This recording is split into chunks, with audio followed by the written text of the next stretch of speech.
मुखिया जी प्रणाम। प्रणाम प्रणाम प्रणाम। हम अपन बेटा के नाम जुड़ना चाहे राशन कार्ड में। मादर चो तोहर बियाह भए गेलो रे? 5 साल पहले भए गेले है। अच्छा ठीक है, तोरा हम दे दे छो सर के सर इसका नाम जोड़ दीजिए। जाओ उससे उधर से या। मुखिया जी प्रणाम। प्रणाम प्रणाम प्रणाम। मुखिया जी हमारा लैटरिन नहीं मिल रही है। अच्छा अच्छा मिल जेते मिल जेते। मुखिया तो हर लैटरिन खेलको तोरा बाप के जुई देताओ।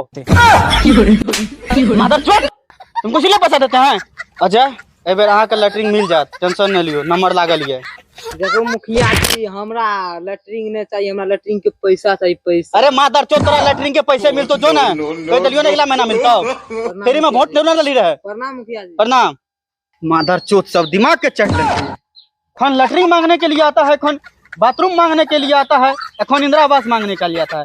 वोट लेने में मादर चोद 500 टका 5,000 रुपया लिया है। आपको बोले थे गाँव में नहीं आने के लिए। बंद कीजिए, आज के बाद इस टोला में नहीं आना, किसी को कुछ नहीं देना, बंद आपको बोले कीजिए। उस टोला में चलिए, आप गेबे नहीं किया। चलिए चलिए।